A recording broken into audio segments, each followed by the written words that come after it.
we give Maggie the microphone and she whistles into it, that'll put everybody away. Okay, can we stop all conversation, please? All right, we're in the final stage of the night. We've narrowed it down to basically 5 questions. As I've informed our county sheriff candidates, nobody had any questions for them, so they're sitting here and just enjoying themselves. So these are not going to be on the display because they're only on a piece of paper. And so I'm going to read it off, and then I'm going to turn it over. If it's been directed to a council member or a mayor member, I'm going to direct it to one of them first, and the second one can answer. And I've got at least one that's not directed to anybody, so I'm going to look to the candidates if they want to raise their hands to answer that one, okay? First one. Near and dear to the hearts of the people wearing the white t-shirts. Current mayor and council members, will you vote to rescind the land swap MOU with Duke Energy before the November election? Candidates, will you vote to rescind the MOU if elected? So let's start, since Mayor was the first, I'm going to start with Mayor Mannheimer and then go on to Councilwoman Roney.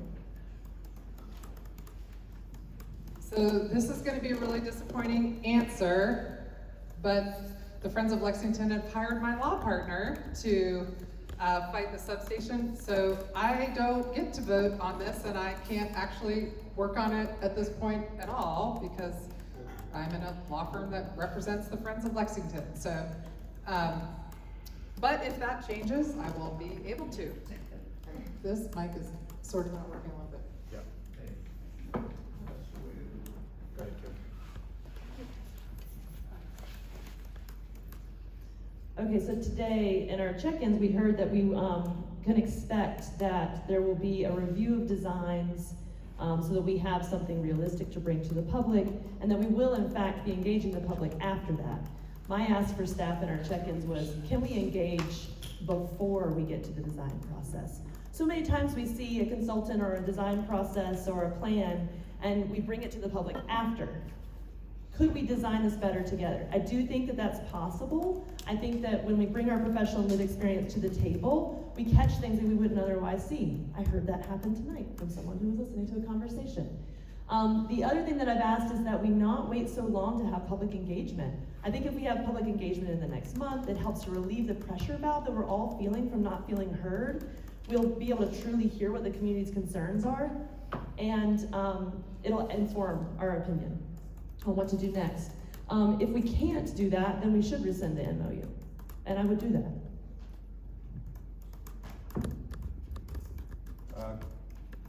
Council members, anyone willing to answer that question? Go ahead, Andrew.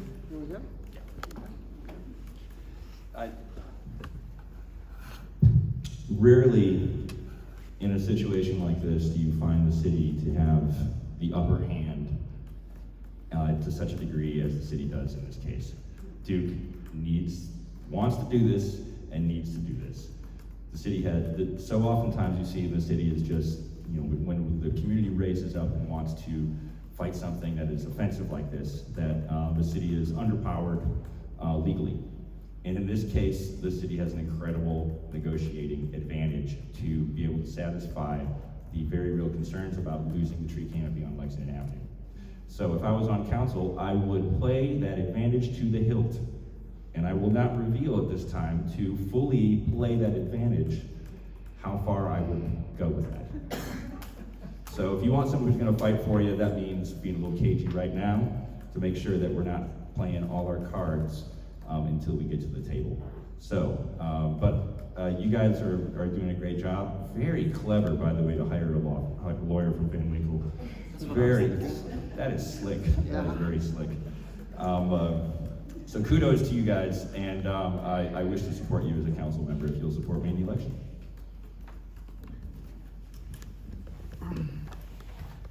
Well, I spoke about this earlier, and I would, as I said, I would support to remove it right now.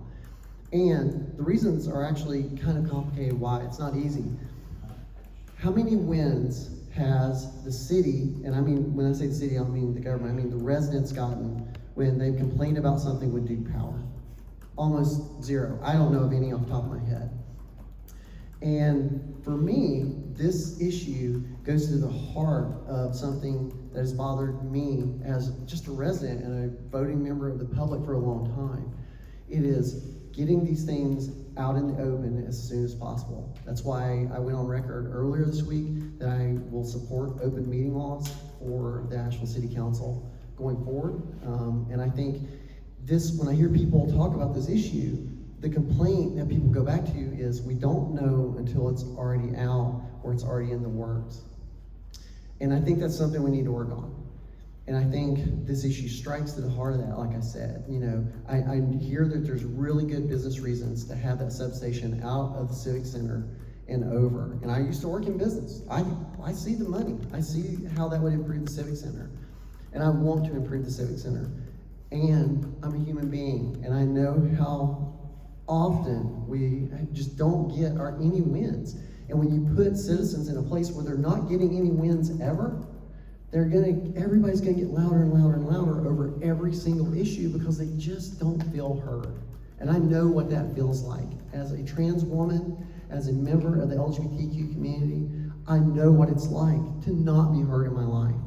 And I hear that echoed in this. Yeah. I can be kind of brief on this because I know everyone's getting tired. I know what it takes and what it looks like to take on Duke. I've spent a lot of time doing that professionally. One thing that we have won on is that we retired the coal-fired power plant in our community. That was no small fight. Duke can be pushed a lot further and should. If I had to vote today on the current MOU, on rescinding the MOU, I would. That's my answer. I think that, I hope that through community dialogue and negotiation with Duke, we land at a place where we still have the infrastructure we need for our electric grid until we have much more renewable energies on the line. But I think that at this point, the speed of which it's going, the lack of inclusion of the community, and the lack of gumption to really push Duke a lot further isn't in service to us.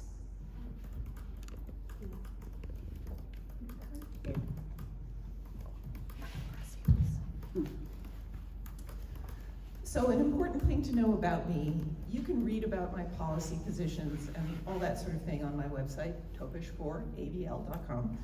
But the most important thing about me as a candidate is that I believe in process. And in my case, it's process in service of democracy. When we have a city government that isn't responsive to what its residents want, that doesn't include them in the decision-making process early enough for it to actually make a difference, isn't transparent about the conversations it's having with the parties concerned, we have no way of holding those city representatives accountable. And democracy depends on accountability. So with respect to this power plant decision, it would be great if we could have minutes from check-ins so that we would know what those conversations were like. It would be great if people had had a chance to weigh in on this before there was an MOU. It would be great if we already had scheduled hearings for the public to have an opportunity to give their input on this matter in a way that would shape the policies that are going to affect our lives.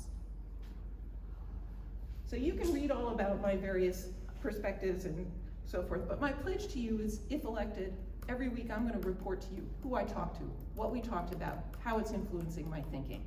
Every week I'm going to be out in the community and I'm talking to you and to your neighbors and to your neighborhood association and community advocates and all those folks, and I'm getting your perspectives and I'm reporting on that too and how it's affecting my thinking.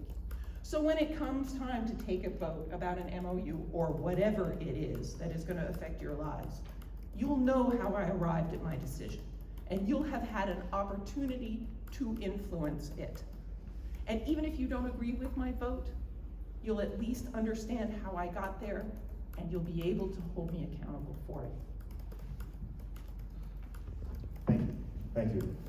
Okay, we're gonna take, we're gonna stop that. Maggie, listen. Here we are. Okay, we're gonna put, the county commissioners to work here for a second. This is there's a two-part question, but I think I'm just going to, try to summarize this for you. We are gathered here in a public library on a Thursday evening, but libraries will soon cut their evening hours because of staffing issues not being funded. What's your view on public libraries, and will you commit to adequately funding them to meet our community needs? And let's try to keep your comments to a couple minutes or less. Let's start with Anthony.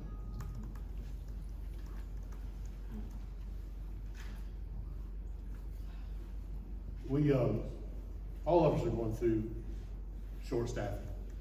And so, but we've got to make sure that we follow, what the community needs. And if the need is to keep the library open, then we need to try to figure out what we can do to do that. But we're all short-staffed. We're short-staffed in fire, the EMS, the dispatch center. We just gotta get creative and how we can get people to come back and want to go to work. I think we have got a culture right now that it's okay to stay at home, but we've got to get back to it. We got to get to work, and it's time, and we just got to figure out how to do that. But yes, we need to. If the citizens are asking for the library to be open to 9 o'clock, then let's figure out how to do it. Thank you. Don, why don't you go next? Don. That's good, because I already got the mic. Actually, when I pulled up, I looked at this. This is not a library, folks. This is a community center. You got your computers, you got your playground. It's gone far beyond the library. Now, what Anthony said about help, I'm sure it's hard to find people to work today.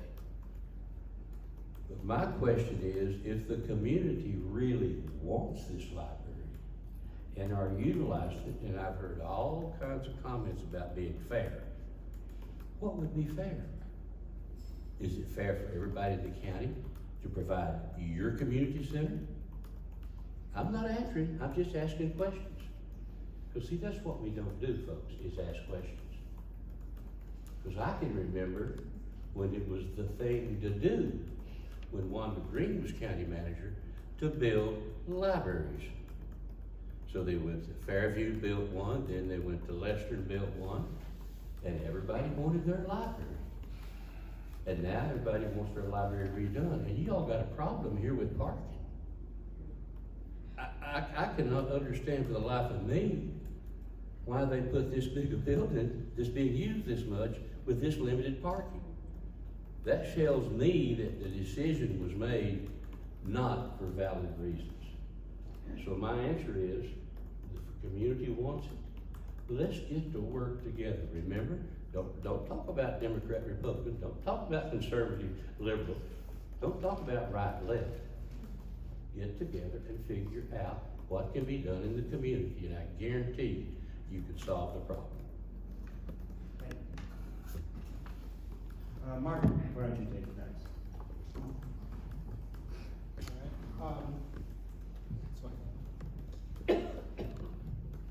I think normally I'm in favor of creativity. I think in this case, it's pretty straightforward. Folks are willing to work at the library if they're paid the right amount. We need to invest in our libraries. We can't sit here and blame children when they don't have access to technology and they're trying to learn. Libraries are one of the most central and common sense places that we can come. Educate our kids, give them access to the computers, the books, all the resources that they need. It's a no-brainer in this case. Yes, we need to attract people to jobs. We have plenty of folks who I believe would work at the library, but we have to make sure that our wages match our priorities here. If education is a priority for us, I think the library is gonna have to be. And I don't think it's a matter of where you live in town. I think every part of our community should have access to the same services. Whether you live in Candler and out there in West Asheville in my district, or if you're over here in East Asheville, I'm really not gonna be picky about which Buncombe County residents have access to essential services. And if we need to do things to be more innovative about what we're using this space for, this forum is a great example of us using the library in an effective way. We can be creative about it. It doesn't have to be a 1990s version of what we would do in a library, but let's fund it properly and then talk about whether or not we need to expand or grow from there. But I think we have something amazing that's happening tonight and sets a precedent for how our libraries can be efficiently used and why they should be properly staffed and funded. Thank you. Al? Is it on? You already have. Okay. Well, to start with libraries, we had gone through, we were looking at one point, and we didn't know it as commissioners, we were on the back end, is we were looking at consolidating our libraries. And we heard from the communities loud and clear, leave them alone where they are, and we have. But one of the problems we have is I could not believe how much we were paying the people who work in our libraries. It was unreal. But thank goodness we finally have made some changes to that as of July when we went to the new plan. And it did end up in raises for a lot of our library workers. But to keep them open to 9, I think we've got to be creative, and I agree, we're having staff problems and all. But we have the Friends of the Library here who are very strong. As a matter of fact, I've been a member of the Friends since I was in high school, and that was 60 years ago. They've been going, I know, for that long. But I think we should look at a combination of library workers and look at volunteers. Or if we have to pay, people to volunteer to do it. But I think it is a way for us to keep the buildings open when we need them. Mind you, it might be different in every community. In one community, they might say 5 o'clock, that's it, we don't need it after that.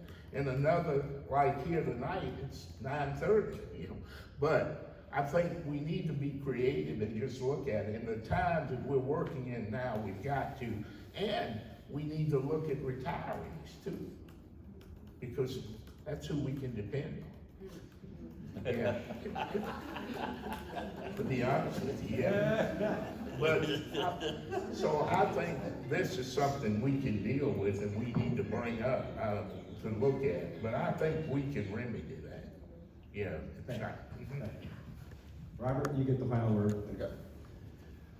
Yes, as a business owner, you look at what it costs to operate a place.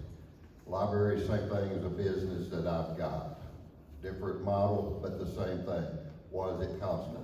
Look at the hours of your different libraries and see where you can utilize and get the most out of that. As Al said, we might open some libraries at 11, but others need to be open at 9. Some can close at 5, others can stay open late at night. Look at it as business. I monitor everything in my business that I do. I look what time we have to clean up. I look at what time we're losing profit. I'm looking what time it is to get help in there to come to work in a long day and not break up their day.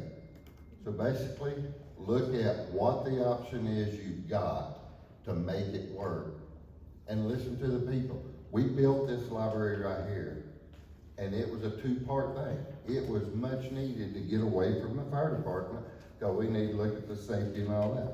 But then as we got this one almost finished, then other libraries wanted to build what they got.